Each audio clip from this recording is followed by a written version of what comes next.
Shri Gayatri tours and travels Chardham यात्रा complete travel plan. Pak ఆక్రమిత కాశ్మీర్ లో తీవ్ర నిరసనలు వ్యక్తమవుతూ ఉన్నాయి. ఇక అక్కడ ప్రజలను ఈ నిరసనలు ఆపేందుకు బయలుదేరినటువంటి హెలికాప్టర్ కుప్పకూలిపోయింది. ఆ హెలికాప్టర్ లో 21 మంది సైన్యం ఉండటం జరిగింది. 21 మంది అక్కడికక్కడే దుర్మరణం పాలైనట్లు తెలుస్తోంది. ఇక పాక్ ఏవియేషన్ కు చెందినటువంటి MI-17 హెలికాప్టర్ క్రాష్ అయింది. ముజఫరాబాద్ లో కూలిపోయింది ఈ ఆర్మీ హెలికాప్టర్. ప్రమాదంలో అక్కడికక్కడే 21 మంది దుర్మరణం పాలయ్యారు. ఎమర్జెన్సీ ల్యాండింగ్ కు ప్రయత్నించినప్పుడే ఈ క్రాష్ జరిగినట్లుగా తెలుస్తోంది. ఇక దాంట్లో ఎక్కవలసిన వారికన్నా కానీ ఎక్కువ మంది ఎక్కడంతోనే ఆ భారాన్ని తట్టుకోలేక ఈ హెలికాప్టర్ క్రాష్ అయినట్లుగా కూడా ప్రాథమికంగానైతే సమాచారం తెలుస్తోంది. ఇక ఒక్కసారిగా కూడా పాక్ ఆక్రమిత కశ్మీర్ లో తీవ్ర స్థాయిలో ప్రభుత్వ వ్యతిరేక నిరసనలు వ్యక్తమవుతున్నాయి. ఘర్షణలు తారాస్థాయికి చేరిన నేపథ్యంలోనే పాకిస్తాన్ సైన్యానికి ఇప్పుడు భారీ ఎదురు దెబ్బ తగిలింది. ఈ ప్రాంతంలో శాంతి భద్రతను పర్యవేక్షించేందుకు పాక్ మిలిటరీ హెలికాప్టర్ MI-17 బయలుదేరింది. ఇక బయలుదేరిన కాసేపటికి ముజఫరాబాద్ చేరుకున్న వెంటనే కూడా అక్కడ దాంట్లో ఎక్కినటువంటి వారి సంఖ్య ఎక్కువగా ఉండటంతో ఒక భారం అవటంతో కూడా ఆ హెలికాప్టర్ లో ప్రయాణిస్తున్న వారు 21 మంది ఉండటంతో కూడా ఆ హెలికాప్టర్ లో ఒక ప్రమాదం జరిగింది. ఇక అత్యవసరంగా ల్యాండ్ చేసేందుకు ప్రయత్నించారు. ఆ ల్యాండ్ చేసే ప్రయత్నం జరిగినప్పుడే ఈ క్రాష్ జరిగింది. ఒకసారి ఆ క్రాష్ కి సంబంధించినటువంటి వీడియో చూద్దాం.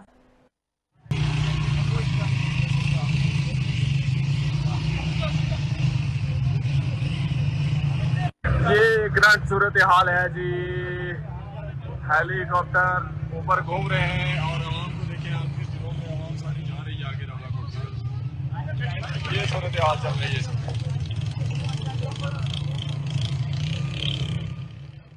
ఇక వెళ్ళేటువంటి హెలికాప్టర్ ఒక్కసారిగా అక్కడ ప్రమాదానికి గురవుతున్నట్లుగా కూడా అర్థమైన వెంటనే కూడా అక్కడ రోడ్ల మీద వెళ్ళేటువంటి ప్రయాణికులు అక్కడే ఆగిపోయారు. ఇక ఆ వెళ్తున్నటువంటి హెలికాప్టర్ ప్రమాదానికి గురైంది. వెంటనే కూడా వాళ్ళు క్రాష్ అయ్యే సమయంలో ల్యాండ్ చేయడానికి ప్రయత్నించారు. ఆ సమస్య తలెత్తిందని తెలిసిన వెంటనే కూడా పైలట్ దాన్ని ల్యాండ్ చేయడానికి ట్రై చేశారు. ఆ సమయంలోనే ఈ MI-17 ఘోర ప్రమాదానికి గురైంది. దాంట్లో 21 మంది పాకిస్తాన్ సైన్యానికి సంబంధించినటువంటి వారు ఉన్నారు. ఆ 21 మంది అక్కడ దుర్మరణం పాలవటం జరిగింది.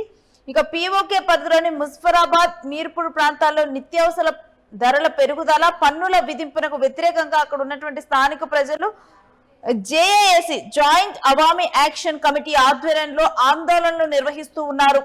ఇక ఈ క్రమంలోనే నిరసనకారులకు పోలీసులకు మధ్య ఘర్షణల్లో ఇప్పటికే పలువురు మరణించగా వందలాది మంది గాయపడ్డారు. ఈ అన్నిటి పరిస్థితిని కంట్రోల్ చేసేందుకు, అదుపు చేసేందుకు అక్కడ భద్రతా బలగాల్ని తరలించడానికి రంగంలోకి దిగింది పాక్ ఆర్మీ. ఇక అలా వెళ్తున్నటువంటి హెలికాప్టర్ సాంకేతిక లోపం తలెత్తడంతోనే కూలిపోయింది. ప్రమాద సమయంలో హెలికాప్టర్ లో సామర్థ్యానికి మించినటువంటి సిబ్బంది ఉన్నట్లుగానైతే సమాచారం అందుతోంది. ఇక ఈ ఘటన మీద పాకిస్తాన్ సైనిక విభాగం విచారణకు ఆదేశించింది. ఏ విధంగా ఈ హెలికాప్టర్ లో ప్రమాదం జరిగింది ఏంటి, మరి అంటే ఎక్కువ మంది సిబ్బంది ఉండటం వల్లేనా ఈ ప్రమాదం జరిగింది, సాంకేతిక లోపానికి గల కారణాలు ఏంటి అనేటువంటి అంశాలని విచారిస్తున్నారు. కానీ ప్రజలు తెలుపుతున్నటువంటి నిరసనలు అణిచివేసేందుకు వెళ్తున్నటువంటి ఆర్మీ హెలికాప్టర్ MI-17 ఈ విధంగా కుప్పగూలిపోయి దాంట్లో ఉన్నటువంటి ఆర్మీ సిబ్బంది అంతా చనిపోవటం మీద అయితే ఇప్పుడు దిగ్భ్రాంతి వ్యక్తం చేస్తున్నారు అక్కడ ఉన్నటువంటి వారు.